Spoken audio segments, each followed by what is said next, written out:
प्रधानमंत्री नरेंद्र मोदी ने राज्यसभा में राष्ट्रपति के अभिभाषण पर धन्यवाद प्रस्ताव पर चर्चा का दिया जवाब। कहा, देश के विकास के लिए राज्यों का विकास है जरूरी।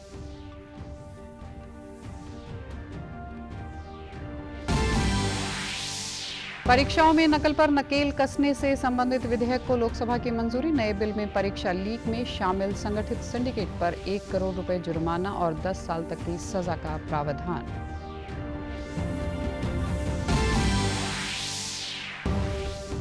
मुख्यमंत्री मनोहर लाल ने पंचकुला में प्रशासनिक अधिकारियों को पढ़ाया नैतिकता का पाठ। कहा, भौतिक निर्माण से पहले व्यक्ति निर्माण है आवश्यक।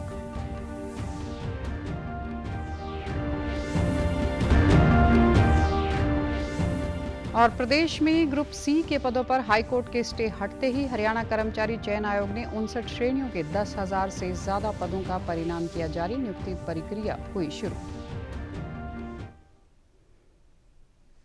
नमस्कार, मैं हूं आरजू। अब समाचार विस्तार से।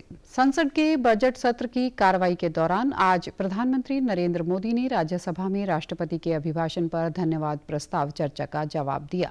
इस दौरान उन्होंने विपक्ष पर निशाना साधते हुए कहा कि कांग्रेस आरक्षण की हमेशा से विरोधी रही है। जो लोग दूसरे देश से आयात करना पहले गर्व की बात समझते थे, वो आज वोकल फॉर लोकल और मेक इन इंडिया बोलने से बच रहे हैं।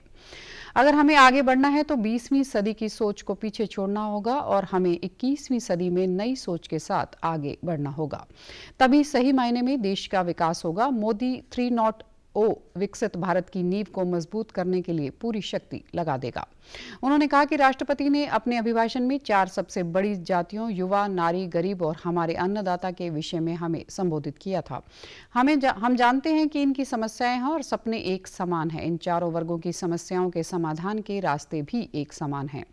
पिछली सरकार अर्थव्यवस्था के क्षेत्र में जहां देश को 10 साल से 12 से 11 नंबर पर ला पाई, लेकिन हमारी सरकार देश को 11 नंबर से टॉप 5 में लेकर आई है। अभिभाषण में विस्तार से सब 4 सबसे बड़ी जातियों के विषय में हम सबको संबोधित किया था। युवा, नारी, गरीब और हमारे अन्नदाता। हम जानते हैं इनकी समस्याएं ज्यादातर एक समान है, उनके सपने भी एक समान है और उसके समाधान अगर करने हैं तो थोड़ा 19-20 का फर्क पड़ेगा, लेकिन इन चारों वर्गों के समाधान के रास्ते भी एक ही हैं। और इसलिए उन्होंने बहुत ही उपयुक्त रूप से राष्ट्र का मार्गदर्शन किया है कि इन 4 स्तंभों को मजबूत करिए, देश विकसित भारत की तरफ तेज गति से आगे बढ़ेगा। पीएम मोदी ने कहा कि जिस कांग्रेस के अपने नेता की कोई गारंटी नहीं, वे मोदी की गारंटी पर सवाल उठा रहे हैं। सबका साथ, सबका विकास ये नारा नहीं है, ये मोदी की गारंटी है। उन्होंने कहा कि देश के विकास के लिए राज्य का विकास जरूरी है। राज्य अगर 1 कदम चलता है तो हम 2 कदम चलेंगे। हमने G20 की बैठकों के लिए राज्यों को मौका दिया है। पीएम ने कहा कि उच्च शिक्षा में SC विद्यार्थियों का नामांकन 44%, ST विद्यार्थियों का 65%, OBC विद्यार्थियों का नामांकन 45% बढ़ा है। दूर नहीं है। विकसित भारत की नींव को मजबूत करने के लिए पूरी शक्ति लगा देंगे। आदरणीय सभापति जी, अगले 5 साल में भारत में डॉक्टरी की संख्या पहले की तुलना में अनेक गुना बढ़ेगी। मेडिकल कॉलेजों की संख्या बढ़ेगी। इस देश में इलाज बहुत सस्ता और सुलभ हो जाएगा। आदरणीय सभापति जी, अगले 5 साल में हर गरीब के घर में नल से जल का कनेक्शन होगा। आदरणीय सभापति जी, आने वाले 5 साल में उन गरीब को PM आवास जो देने हैं, एक भी वंचित नहीं रहे, इसका पक्का ख्याल रखा जाएगा। अगले 5 साल सोलर पावर से बिजली बिल जीरो। देश के कितने नागरिकों, करोड़ों नागरिकों को बिजली बिल जीरो। और ठीक अगर आयोजन करेंगे तो अपने घर पर बिजली बना करके बेच करके कमाई कर पाएंगे। संसद में कल लोक महत्व से जुड़े कई विधेयक दोनों सदनों में पारित हुए। लोकसभा में जहां प्रतियोगी परीक्षाओं में गड़बड़ी और अनियमितताओं से सख्ती से निपटने के लिए लोक परीक्षा अनुचित साधन रोकथाम विधेयक 2024 पास हुआ। विधेयक में परीक्षा पत्रों को लीक कराने और अनुचित तरीके अपनाने वाले संगठित सिंडिकेट पर नकेल कसने के लिए सख्त प्रावधान किए गए हैं। इसके अलावा सजा के प्रावधान भी किए गए हैं। इस प्रस्तावित कानून के दायरे में UPSC, SSB, RRB, banking, NEET, JW, CUET जैसे परीक्षाएं शामिल हैं। नए बिल में परीक्षा में शामिल संगठित सिंडिकेट पर 1 करोड़ रुपए का जुर्माना और 10 साल तक की सजा का प्रावधान है। छात्रों और परीक्षार्थियों को इस दायरे में नहीं रखा गया है।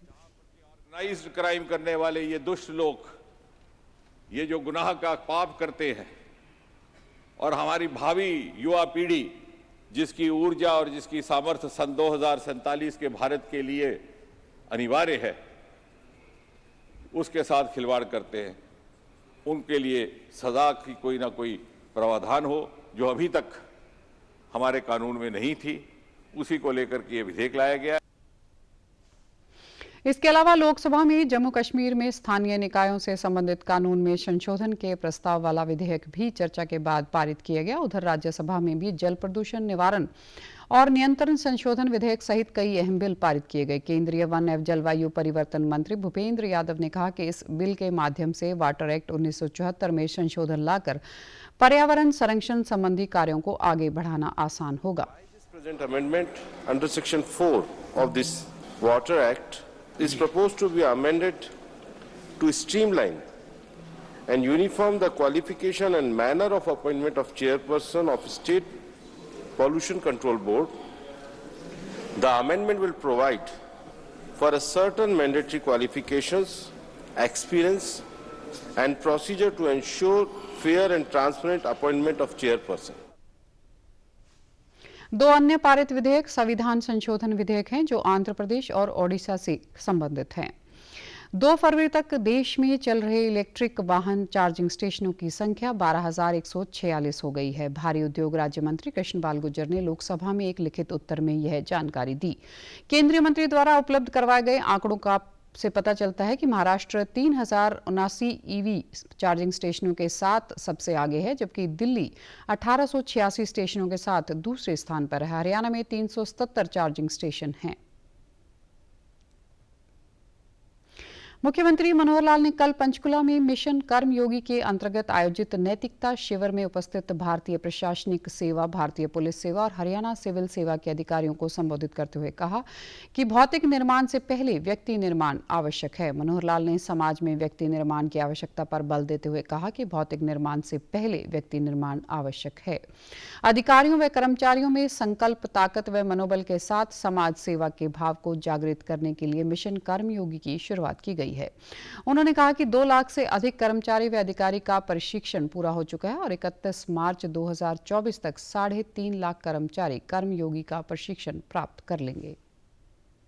जो हमारे 3.5 लाख सरकारी कर्मचारी हैं, उनको कर्मयोगी मिशन, इसके अंतर्गत हरियाणा कर्मयोगी का एक कार्यक्रम चलाया है।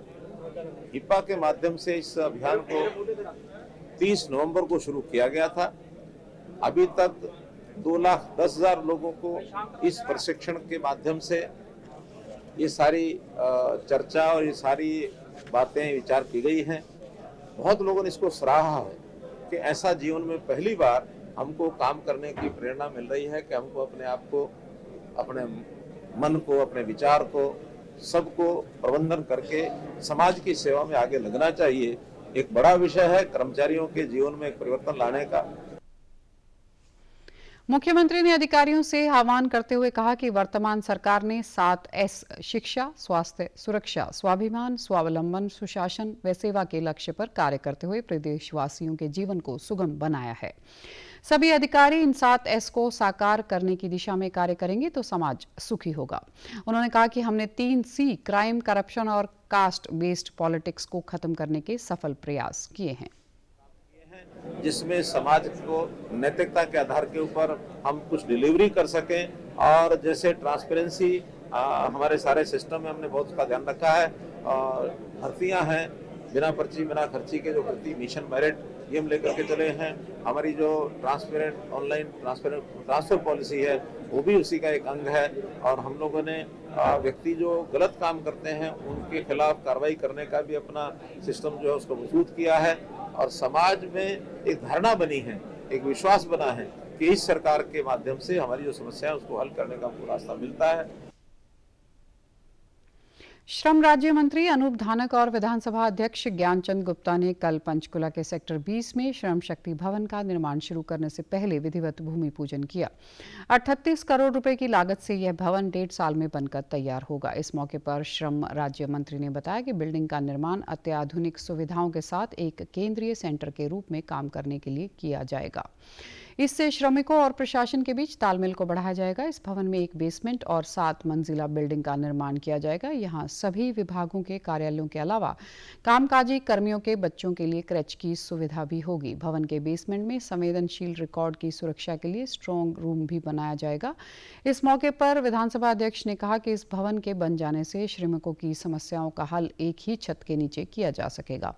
उन्होंने बताया कि अब तक पंचकुला में 6,000 करोड़ रुपए से अधिक विकास कार्य करवाए गए हैं।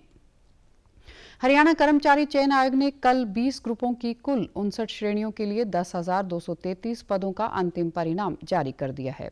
हरियाणा सरकार ने पद जल्दी भरने के लिए नए चयनित अभ्यर्थियों को दस्तावेज जांच में छूट दी है। विभाग पहले नियुक्ति देगा और आगामी 2 माह में उनके दस्तावेजों और चरित्र सत्यापन की जांच करेगा। गौरतलब है कि आयोग ने ग्रुप सी की सीईटी परीक्षा पास करने वाले अभ्यर्थियों की लिखित परीक्षा पहले ले ली थी, लेकिन हाईकोर्ट ने परिणाम पर रोक लगा दी थी। सोमवार को हाईकोर्ट से हरी झंडी मिलने के बाद आयोग ने परिणाम जारी कर दिए हैं। आयोग के सदस्य कमलजीत सैनी ने बताया कि आयोग ग्रुप सी की 31,598 भर्तियां करने जा रहे हैं, जिससे ग्रुप डी की 13,657 भर्तियों की प्रक्रिया जारी है। उन्होंने कहा कि 1-2 दिन में 6,000 पुलिस विभाग की भर्तियों का विज्ञापन भी जारी किया जाएगा।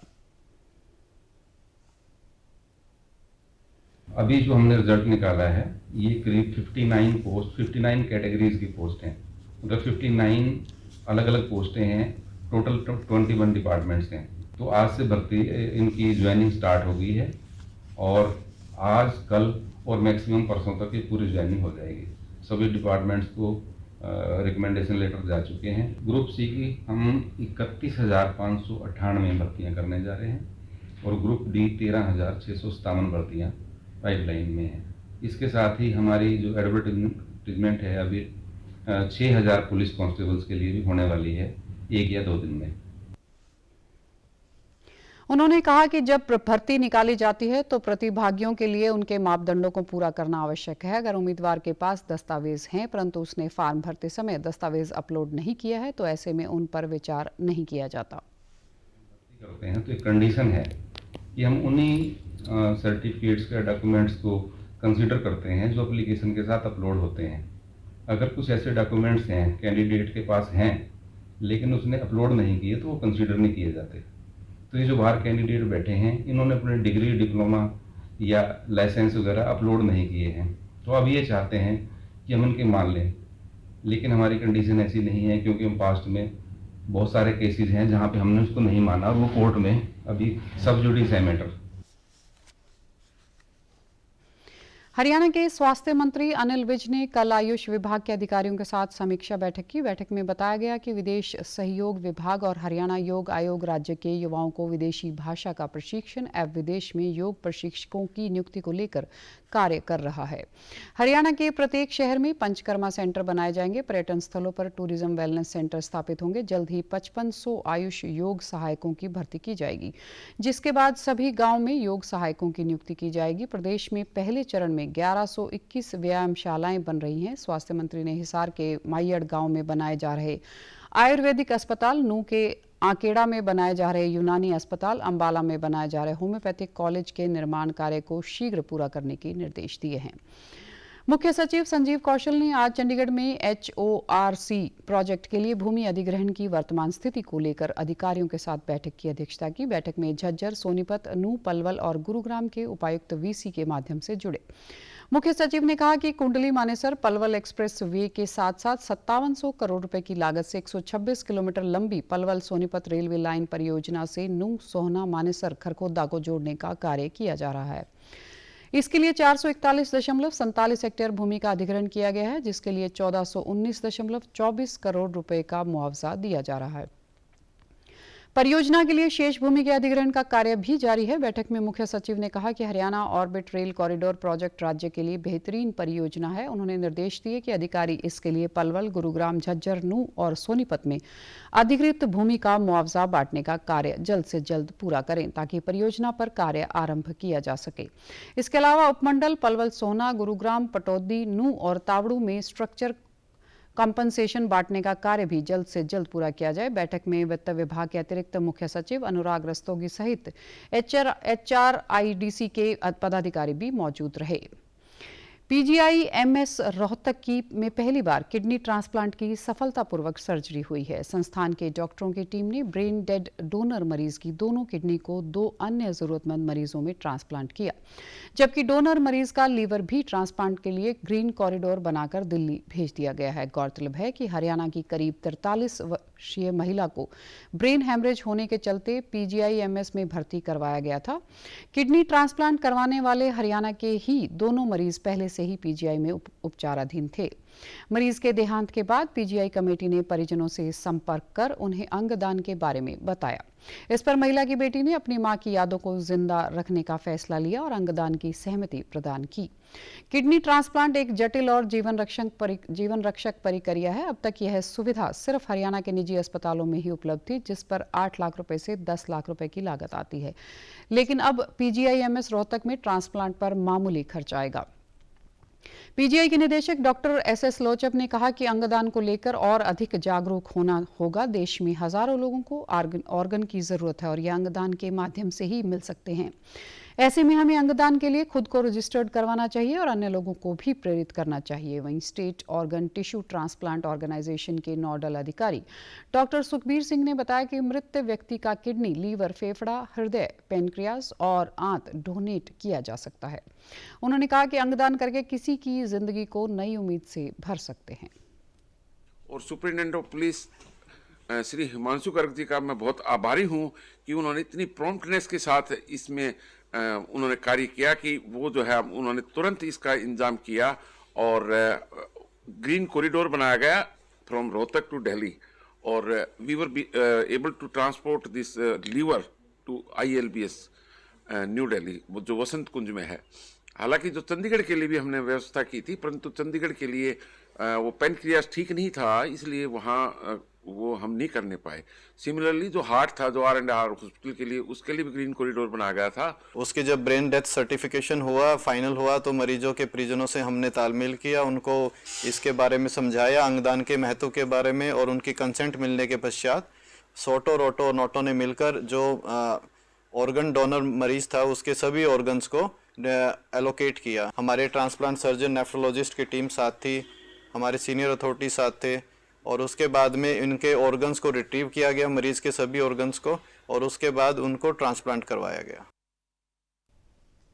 वहीं हेल्थ यूनिवर्सिटी की VC डॉक्टर अनीता सक्सेना ने डॉक्टरों की इस उपलब्धि पर खुशी जताते हुए कहा कि अब अंगदान मिलने पर PGI में ही लोगों की जिंदगी बचाई जा सकेगी। ये बहुत ही हमारे लिए एक प्राउड मोमेंट है, और उस दिन ऐसा चांस लगा कि एक नहीं 2 हुए, तो हमें लगता है कि बहुत एक हमारी जो एक इच्छा थी बहुत दिनों से वो पूरी हो गई, और उसके लिए हमारी ये पूरी टीम को मैं बधाई देती हूँ और शुक्रिया अदा करती हूँ कि इन लोगों ने उसको बहुत अच्छे से करा। जो पूरा प्रोसीजर था उसको बहुत स्टार्टिंग फ्रॉम डोनेशन, जो डोनर के साथ बात करनी थी वो डॉक्टर ईश्वर जो हमारे न्यूरोसर्जरी के हेड हैं, उनका वो पेशेंट था, उसको मोटिवेट करना जब ब्रेन डेथ डिक्लेयर हो गया। तो हमारा मेन मकसद ये है कि लोगों में अवेयरनेस फैले कि उनकी वजह से जो उनके ऑर्गन हैं, अंग हैं, वो बाकी सब और लोगों में जिनको ज़रूरतमंद है, हार्ट है, लंग है, लिवर है, किडनी है, आँखें हैं, कितना कुछ एक आदमी जो है यहाँ पे आके इसको जीते जी तो इतना कुछ कर ही रहा है, मरने के बाद भी अपना कितना कुछ अपना अंगदान कर सकता है। तो अंगदान जो है सबसे बड़ा दान है, महादान है। तो उस मैं अभी भी नमन करता हूँ उस आत्मा को जिसने ये वाला जो है डोनेट किया है। प्रदेश सरकार द्वारा शुरू किया गया सुपर 100 कार्यक्रम आर्थिक रूप से कमजोर बच्चों के लिए वरदान साबित हो रहा है। इसके तहत बच्चों को JEE व नीट जैसी परीक्षाओं की निःशुल्क कोचिंग दी जाती है। सुपर 100 से कोचिंग लेकर कई बच्चे सरकारी व निजी क्षेत्रों में बड़े मुकाम पर पहुंच चुके हैं। ध्यावत है कि सुपर 100 में चयनित होने के लिए शिक्षा निदेशालय विभाग हर साल एक परीक्षा का आयोजन करवाता है।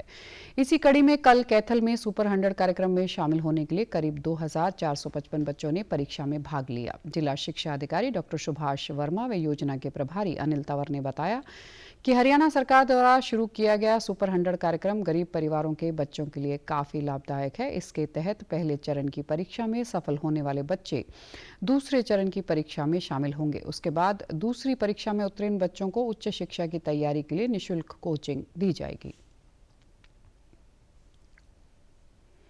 ये जो एग्जाम है सरकारी विद्यालय के जो बच्चे हैं उनके लिए तो एक मील का पत्थर साबित है।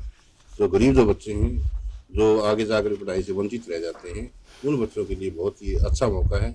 और ये हमारे जो बच्चे हैं ये बुनियाद के माध्यम से और वैसे भी विद्यालयों के अंदर बहुत अच्छी तैयारी कर रहे हैं। और पिछली बार भी जो कैथल जो डिस्ट्रिक्ट था उनका जो रिकॉर्ड बहुत अच्छा रहा है और बहुत ही महत्वाकांक्षी योजना है। टैब के माध्यम से बच्चों को जो शिक्षा वो दी जा रही है और आज हमारे जो बच्चे हैं हर क्षेत्र के अंदर अव्वल आते जा रहे हैं। सरकारी स्कूल के जो बच्चे इसमें जिन्होंने रजिस्ट्रेशन कराया था 2455 थे और इसमें से अब विकल्प फाउंडेशन इनका रिजल्ट तैयार करेगा। तो उस रिजल्ट के आधार पर बच्चों को लेवल 2 की परीक्षा देनी होगी और उसके बाद उनका फाइनल चयन होगा। सुपर 100 का कार्यक्रम है जो वो 10वीं कक्षा के लिए बच्चों के लिए होता है। जो बच्चे इस पेपर में उत्तीर्ण हो जाएंगे उनको 11वीं में 12वीं में नॉन मेडिकल और मेडिकल की पढ़ाई करने का अवसर विकल्प फाउंडेशन में मिलेगा। परीक्षा में शामिल छात्राओं ने कहा कि हरियाणा सरकार की यह बहुत अच्छी योजना है। इसका लाभ उठाकर गरीब परिवारों के बच्चों को भी मेडिकल व इंजीनियरिंग की शिक्षा प्राप्त करने का मौका मिलता है। इसके लिए वे सरकार का धन्यवाद करते हैं। सरकार ने ये आयोजित किया सुपर 100 का पेपर, जिससे जो भी बच्चा ये पेपर देगा उसके अच्छे मार्क्स आएंगे। तो आगे कई सारे इसमें लेवल है। पहला लेवल अभी हमारा हुआ है, तो जिस बच्चे के अच्छे मार्क्स आएंगे तो अगला नेक्स्ट लेवल उनका होएगा, आगे उनको अच्छी कोचिंग दी जाएगी। आज सुपर 100 का पेपर दिया। सरकार ने बहुत अच्छी योजना चलाई है जिससे जो बच्चे मेडिकल नॉन मेडिकल लेना चाहते हैं उन्हें अपने सपने पूरे करने का बहुत अच्छा अवसर मिल रहा है। ये बच्चे अपने दिन रात पढ़ाई करते हैं, जिनके माँ बाप फीस नहीं दे सकते या बहुत ज़्यादा गरीब होते हैं, वो बच्चे वहीं रुक जाते हैं। अभी सरकार द्वारा इस योजना से उन्हें पूर्णतः सफलता प्राप्त होगी। इस परीक्षा में फ्री में कोचिंग मिलती है, इसलिए सभी बच्चों को यह बच्चों के लिए वरदान है। और फ्री में कोचिंग मिलती है तो बच्चे मेडिकल नॉन मेडिकल इसलिए लेना चाहते हैं तो उसको फ्री में कोचिंग मिल सकती है। राष्ट्रपति द्रौपदी मुर्मू ने आज दिल्ली मेट्रो में यात्रा की। राष्ट्रपति ने केंद्रीय सचिवालय पहुंचकर दिल्ली मेट्रो के सुविधाजनक सफर का आनंद लिया। उनकी इस यात्रा का मकसद शहरवासियों के दैनिक अनुभवों से जुड़ना और रूबरू होना था। इस दौरान डीएमआरसी के वरिष्ठ अधिकारियों ने राष्ट्रपति को मेट्रो के संचालन के बारे में जानकारी दी। इस दौरान राष्ट्रपति ने स्कूली छात्राओं से बातचीत की। वहीं बच्चों ने अपनी भावनाएं राष्ट्रपति के सामने रखी। हरियाणा प्रदेश महिला कांग्रेस के अध्यक्ष सुधा भारद्वाज ने आज चंडीगढ़ में प्रदेश कांग्रेस कार्यालय में एक प्रेस वार्ता को संबोधित किया। इस दौरान उन्होंने कहा कि कांग्रेस पार्टी महिलाओं के सशक्तिकरण और उनके उत्थान के लिए कार्य कर रही है। उन्होंने कहा कि हम अखिल भारतीय महिला कांग्रेस में लगातार महिलाओं तक पहुंचकर उनके विचार सुन रहे हैं और हमें कई सुझाव भी मिले हैं जिन्हें नारी न्याय के रूप में मांग की गई है। इस दौरान उन्होंने कहा कि महिलाओं के आर्थिक सशक्तिकरण, सामाजिक सशक्तिकरण, शिक्षा, स्वास्थ्य और राजनीतिक सशक्तिकरण जैसी मांगों को दोहराया।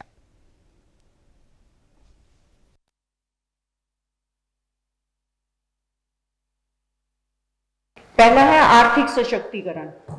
महिलाओं का आर्थिक सशक्तिकरण होना बहुत जरूरी है। आप देख रहे हैं महंगाई का जमाना है, महंगाई इतनी बढ़ गई है, सारी चीजें जो हैं बहुत महंगी हो गई हैं। चाहे एलपीजी गैस का मामला ले लीजिए, चाहे सब्जी ले लीजिए, दाल ले लीजिए, और महिलाओं को अपना घर चलाना बहुत मुश्किल हो रहा है। तो इसके लिए हमारी जो डिमांड है वो ये है कि इस महंगाई को नियंत्रित किया जाए और सब्सिडी प्रदान की जाए। दूसरा है समान काम के लिए समान वेतन।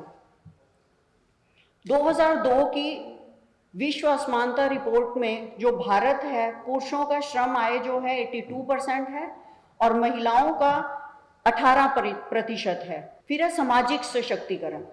महिलाओं का सामाजिक सशक्तिकरण होना चाहिए। इसमें सबसे पहले है स्वास्थ्य संबंधी जरूरतें जो हम केंद्रीय उपभोक्ता मामलों के मंत्री पीयूष गोयल ने कल दिल्ली के कर्तव्य पथ से भारत चावल लॉन्च किया। सरकार को पूरी उम्मीद है कि भारत आटा की तरह भारत राइस को भी अच्छी प्रतिक्रिया मिलेगी। घरेलू और वैश्विक बाजारों में चावल की बढ़ती कीमतों के मद्देनजर सरकार ने भारत ब्रांड के तहत खुले बाजार में चावल की बिक्री की योजना का शुभारंभ कर दिया है। आम नागरिकों को नेफेड, एनसीसी या फिर केंद्रीय भंडार की सभी दुकानों के साथ साथ ऑनलाइन प्लेटफॉर्म पर भारत ब्रांड का चावल 29 रुपये प्रति किलो की दर से उपलब्ध रहेगा।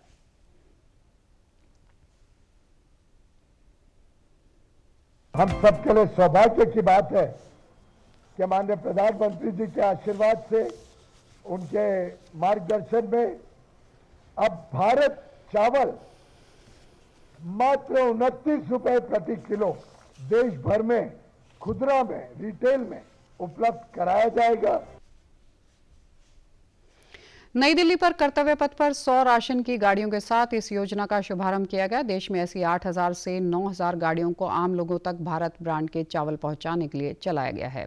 गौरतलब है कि सरकार ने पहली बार कीमतों को नियंत्रित करने के लिए बजट में घोषित प्राइस स्टेबलाइजेशन फंड का इस्तेमाल किया गया है। पीयूष गोयल ने खुद अपनी यूपीआई से पेमेंट कर भारत चावल की खरीदारी की।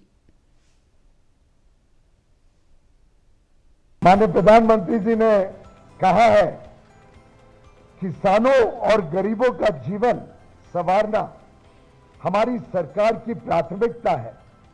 मेरे लिए आप ही मेरा परिवार है, आपका सपना ही मेरा संकल्प है।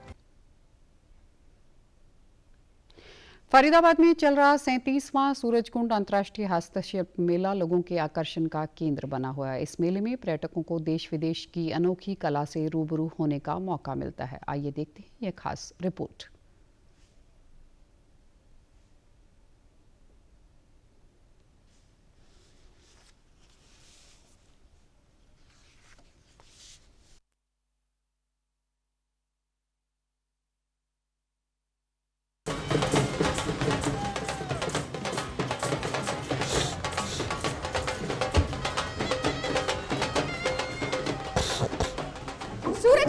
सूरजकुंड मतलब होता है सूरज की झील, एक ऐसी झील जो कि रोशनी की चमकीली चादर ओढ़े हुए है।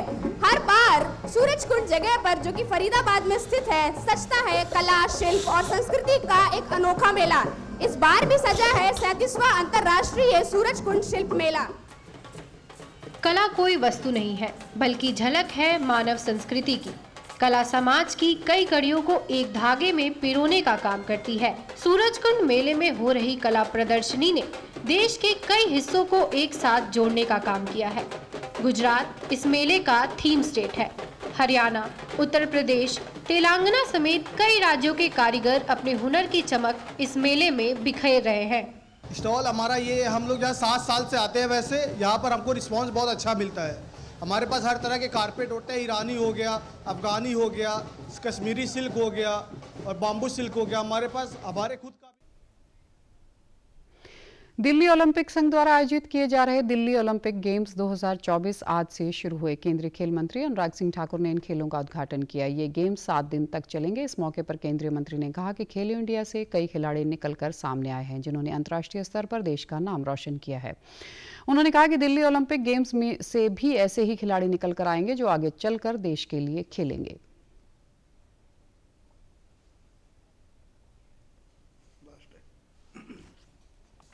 आज लगभग 17,000 से ज्यादा खिलाड़ी इन अलग अलग इवेंट्स में भाग लेते हैं और जो पार्टिसिपेट करते हैं, आज उनमें से बहुत सारे खिलाड़ी ऐसे हैं जो एशियन गेम्स, कॉमनवेल्थ गेम्स और ओलंपिक्स गेम तक पहुंचने का काम हुआ है। मुझे पूर्ण विश्वास है दिल्ली के द्वारा करवाया गया ये ऑर्गेनाइज दिल्ली ओलंपिक गेम्स में भी जो आज मेरे युवा खिलाड़ी भाग लेने जा रहे हैं, ये भविष्य में अपने प्रदेश के साथ साथ देश के लिए मेडल जीतने का काम भी कर सकते हैं।